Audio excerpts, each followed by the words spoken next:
For all you listeners out there, you know how some people say there are certain things you don't talk about at the dinner table? That wasn't a thing in the Brewster house. I mean, pretty much you could talk about whatever you wanted to talk about around the dinner table, whether there was company over or not. Welcome to Truth, Love, Parents, where we use God's Word to become intentional, premeditated parents. Here's your host, AMBrewster. Welcome back to our two-part interview with my mom. Last time we laid the foundation for teaching your children to think by defining thinking and considering some paradigm-shifting realities about how God expects us to view life. Today we're going to get even more practical by giving you some ideas for how you can start training your kids to use their amazing minds that God has given them. This discussion will be Christ-honoring, practical, and filled with some crazy Brewster antics, so I hope you love it. All right, so let's get practical. And you've been doing a great job. You've actually, a lot of little practical nuggets have been kind of coming out as you've been talking. But again, I want to come up with some ideas. I want to give the audience something that they can use today, that they can wrap their minds around themselves and say, okay, I want to help my child learn to think in a Christ-honoring way. What does that look like? What do I have to do? You mentioned asking questions. You mentioned asking why questions. Can you give some examples, maybe some examples of when Jessica and I were growing up, things that you did, maybe some hypothetical situations? Sure. One of the things that I was introduced to when we started homeschooling you kids, obviously there's a big push on critical thinking and the necessity for training children to be able to think critically because it is a lost art nowadays. But it was a method of teaching that I found fascinating. And it went something on the order of when you're going to present your child with new material, the week before you plan on presenting that material, you start getting their brains thinking about it. For example, when you're going to introduce multiplication for the first time, you ask your child, what do you think would happen if we added 3 over and over and over and over again? And then let them postulate a little bit, regardless how incorrect or absurd it may sound at the time. Let their brains start working on it. And then you go back and you introduce the material. Okay, we've thought about this a while. Show me a picture of 3 apples over and over and over and over again. And it's not until that time that you actually introduce to them, hey, I'm teaching you how to multiply. That kind of scares kids. And there's a spiritual example that just popped in my head, kind of based off of that same concept. We've talked about this on other shows, but never really quite in this way. So I'm glad you put it this way. The idea of talking to our kids about sex, right? We're always waiting for that time to have the conversation about the birds and the bees. And I think we wait too long. We don't say anything about it whatsoever until the time comes, and then we're ill-equipped and it's awkward or whatever else. But if we start postulating it and we start giving little ideas and snippets and throwing it out there and discussing this facet of it and that facet of it, then when it comes time to have the more aggressive conversation, the more in-depth conversation with an older child, you've laid a groundwork and you've planted seeds that will probably make it super easy, or easier anyway, for them to understand what you're talking about. Would you say that that's like identical with your multiplication example? Oh, yes, absolutely. It's always a good idea, I've always felt, to just throw out these little tidbits of information and get their brains thinking about it, because there's a good possibility, you talked about having the conversation about sex. There's a good possibility that your kids are already thinking about those things. And when you start throwing out just little, curiosity questions and stuff, then that makes them more relaxed, knowing, hey, I can talk to mom and dad about this, regardless of what it might be, whether it's the, sex conversation or why are, boys different than girls, anatomy wise, or whatever the case may be. I think Christians have gone too long with being fearful of having conversations about those, what we've considered taboo topics. But me, I'll talk about anything. Yeah, for all you listeners out there, how some people say there are certain things you don't talk about at the dinner table. That wasn't a thing in the Brewster house. I mean, pretty much you could talk about whatever you wanted to talk about around the dinner table, whether there was company over or not. It's just, right. Whatever. Oh yeah, it was a good thing. Yeah. So anyway, then after you've introduced the subject to them, then you go back and you review it. You don't just leave it. And this, I'll talk a little bit about how this looks as far as, reproving our children and some of the steps to help them remember these things.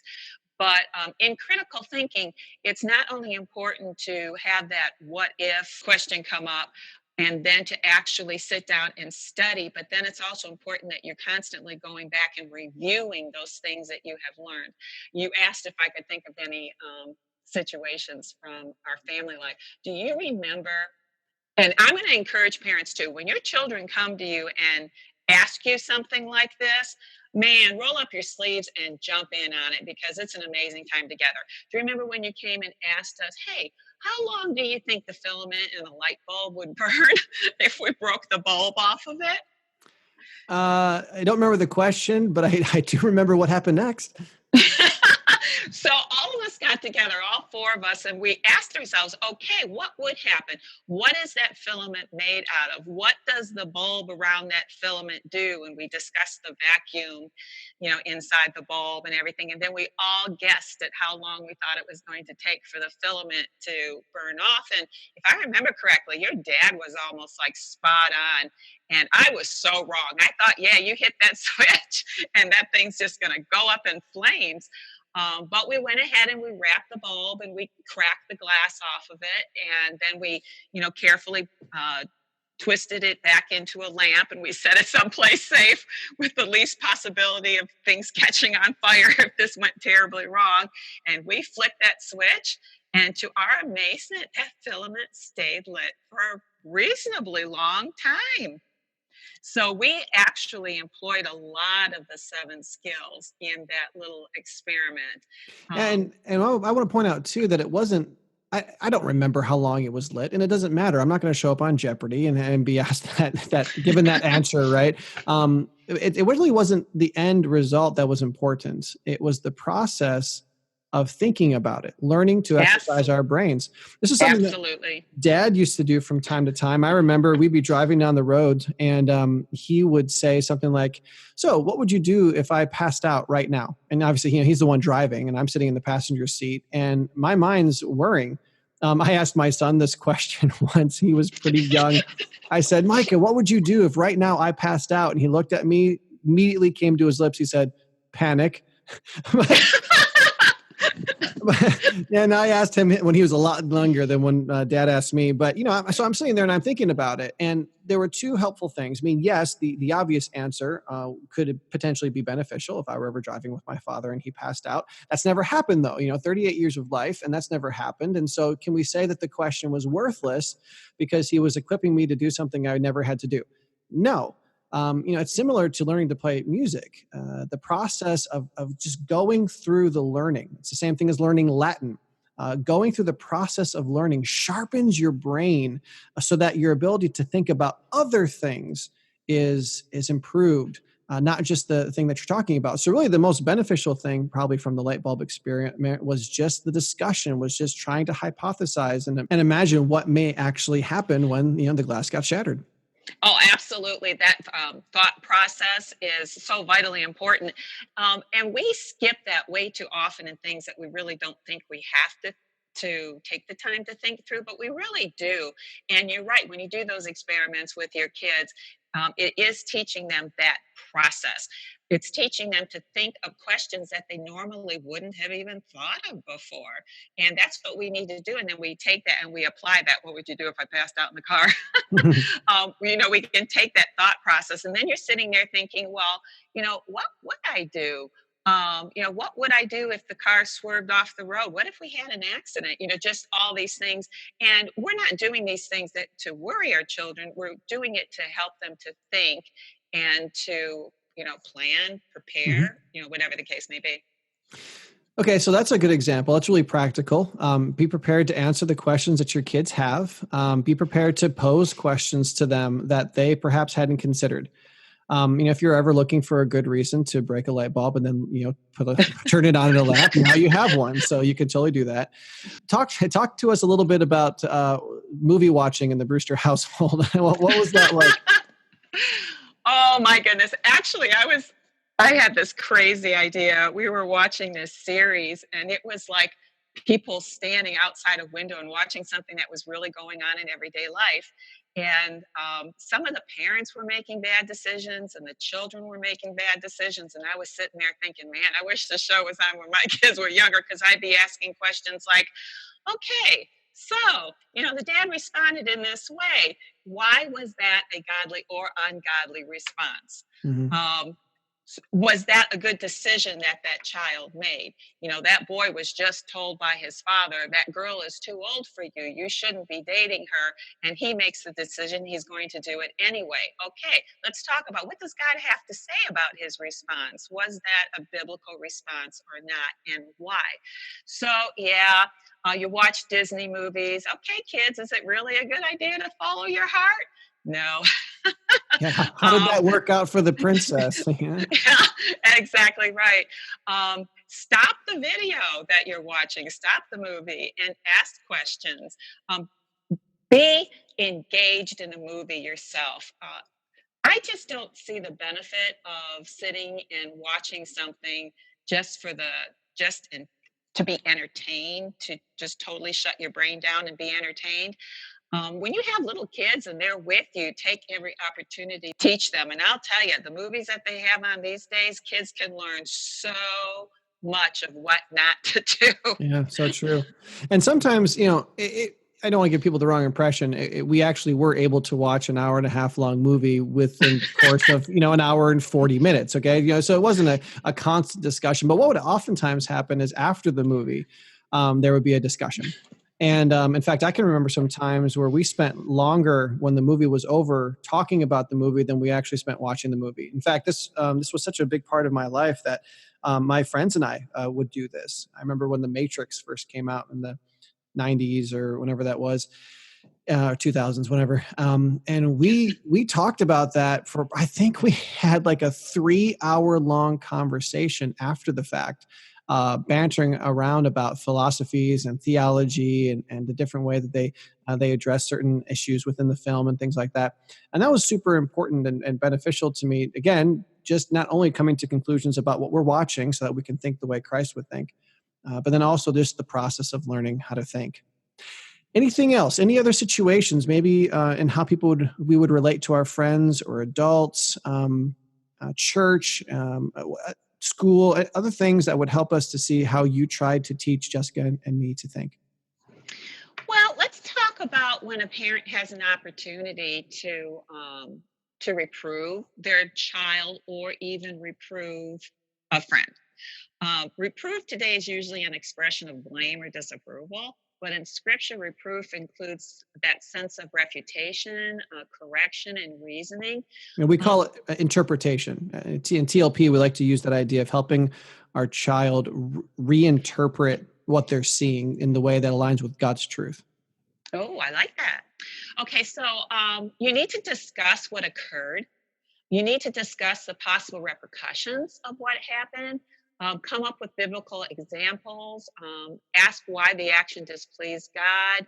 Ask them about the steps that they would need to take going forward to make better decisions.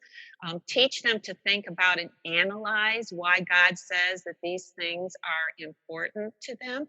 And a lot of times just asking questions is better than sitting there and throwing out, you need to do this, you shouldn't have done that, whatever. But just, get their brains thinking so that they eventually come to the proper conclusions. So in a situation perhaps where my child has done something they shouldn't have done, it sounds to me like we're talking about less telling and more asking. Instead, I could obviously list out, this is what you did, this is why you shouldn't have done it, this is what God says about it, now go do right. And that's that lazy parenting, even that good lazy parenting. When we come back to the Bible, it's just so easy to say, be kind, love one another, stop complaining, and all these biblical concepts. But asking them, trying to draw them to the truth, can you figure out why it was that I'm upset with you about what you did?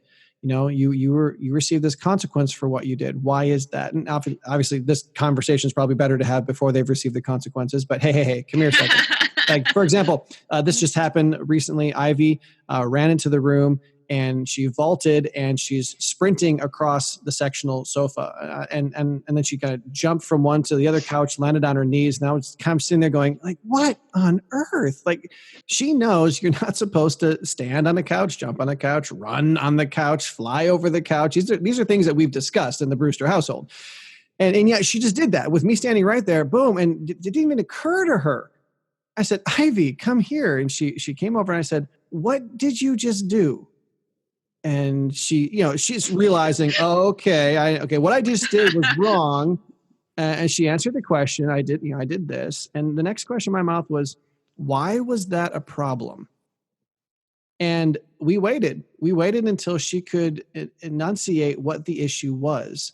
And she was able to tell me that it was disobedience because she had been told not to do that. And she was able to tell me that disobedience is a sin that doesn't glorify God and displeases him. And it hurts the relationship between mom or daddy and daughter. And she was able to speak through that. And her ability to come to those conclusions, even if we're kind of helping along, that's the process that we're talking about, helping your child to take the knowledge, to understand it, to wisely apply it to life, and hopefully be motivated by the fear of the Lord in all of this process, that they are thinking and coming to conclusions that ultimately aren't just going to feel good to them, but also, and most importantly, glorify God. I'm sure there's so much more we could say. What else would you want to tack on here to the end? Something that's just really important. We can't end without discussing it. Well, I think it's really important that we teach our children to live out the wisdom that they've learned. And this kind of goes back to those 3 steps of introducing a new topic that I was talking about. We know that children need and thrive on repetition for learning, but that the rote repetition is not the best way to do it. So we need to continually keep what they're being taught before them. We need to keep bringing back into remembrance what they're learning. We need to include the character traits in our family God and I time that they learn throughout the day. When we reprove a child, for example, Ivy, she was jumping on the couch or running across the couch. In a day or two, go back to her and say, Ivy, remember when you were running across the couch? What are some of the things that we discussed, and what are some of the things you learned, about that? Because I guarantee you there's a good possibility that since you got her thinking about it, that she has been ruminating over that whole conversation and, what went down and the things she learned and the things she said and how she sounded when she heard her say, well, I just sprinted through the room and jumped on the couch thinking, oh my goodness, I can't believe I did that. But we need to bring those things back to them. At the end of the day, discuss some of the reproofs our children received and never miss the opportunity to take advantage of that pondering time they had throughout the day. And then at the end of the week, ruminate on the week's lessons. Have them create a notebook of scripture verses that will remind them of the valuable things they've learned for life and godliness, God's character, how it should apply to their lives. Have them memorize those verses when they are struggling with a specific a problem or act of disobedience in their life, so that they're able to bring them up whenever that they're needed. So, but Mom, this is too hard. No, I don't wanna. This is too hard. I didn't sign up for this when I decided to make a baby. I guess I want to end with this. Guys, this is hard. Okay, this is hard. It's not knee jerk for some of us. Some parents, we're really quiet. I can't say we. Some of you parents are really quiet. It's hard to even pull cognizant thoughts sometimes from you. You want to be able to grunt and point and have things happen. But listen, I get that this is not second nature. In fact, to be completely honest, my base nature is a total loner. I know it's hard to believe. But really, I could be locked in my house for a month without human contact and be totally fine. I think a one-man mission to Mars, I would love that. That would be so. I get excited thinking about all the things that I could do without any human interaction in my life and people wasting my time, right? So it's hard to think that Aaron, could understand that. But listen, I think that I am the way that I am. I think that had my mom not taught me to think, I would have been that guy blown about by every wind of doctrine, blown about by my emotions, and just a total train wreck of an individual. Had my mom not obviously, taught me to love the Lord, but then taught me how to think about life. And so, yes, parents, I want to say that this is hard. In fact, I'm going to agree with Paul David Tripp when he said it's impossible to be a parent, a good parent. It's impossible. We cannot glorify God in and of ourselves. And this is a big deal. And as we want our children to grow and mature, we need to realize that we, the parents, should be doing the growing and maturing first and foremost. We'll never make it as a parent. If you think you've made it and your kids just need to catch up with you, you are 100% wrong.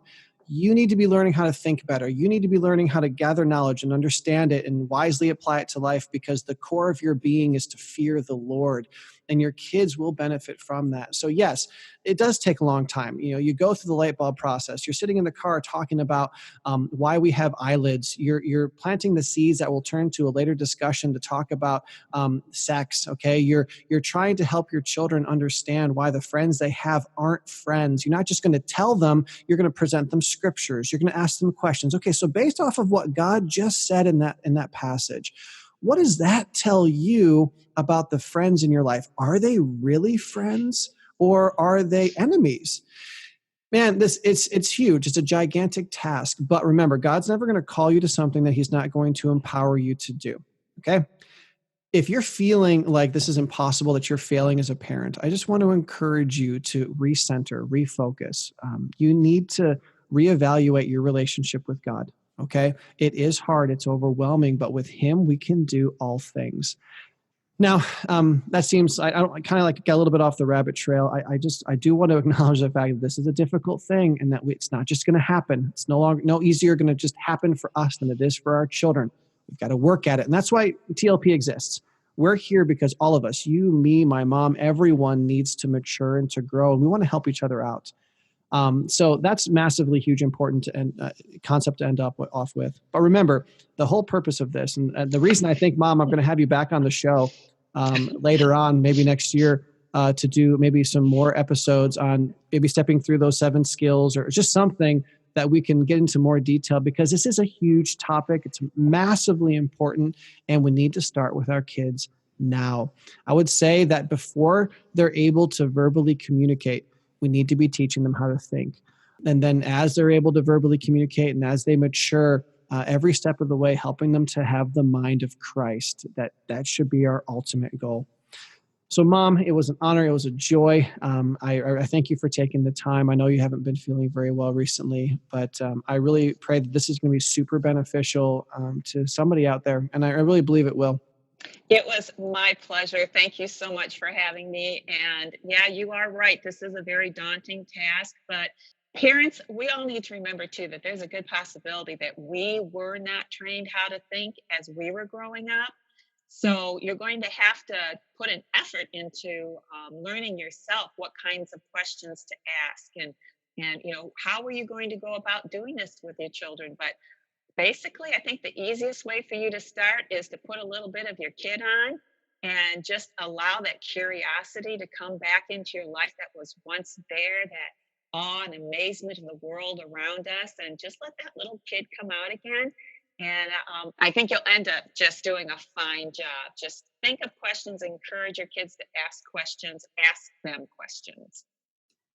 And that's what TLP is all about, helping to give you more ideas, helping you give new concepts, new questions to ask your kids. This whole, all this big, larger concept, the series that we have about teach your children to fill in the blank, is all about equipping you with the things that maybe you didn't know before, or maybe you did know and maybe you just needed to be reminded about. So check out these episodes. If you've never listened to us from the beginning, go back to the pilot season and start listening from back then. I think my mom and dad just recently went through and listened to a whole bunch of them as they were traveling to and from Wisconsin. Share these episodes with your friends. We all need this. It's so beneficial. And if you, like my parents, love what TLP is doing and you want to be a part of helping other parents all across the world have access to this information, which really is, again, this is not about AMBrewster, okay? This is not about AMBrewster. This is about God's word. This is about his truth and how we can wisely live it out in our parenting. And if you'd like to help other parents have access to that, then I encourage you, and my mom would encourage you, to click on the 5 ways to support TLP link that's in the description of this episode. You can also go to Truth.Love.Parent.com to check out the resources we have there. And you can also learn more there about how you can support this ministry. There are 5 ways to do it. 3 of them involve money. The other 2 don't. And I'd love it if everyone who listened to this show was doing at least one of those things. You guys are great. Thank you so much for joining us today. And I look forward to talking to you next time. Bye. Truth, Love, Parent is part of the Evermind Ministries family and is dedicated to helping you become an intentional, premeditated parent. Join us next time as we search God's Word for the truth your family needs today.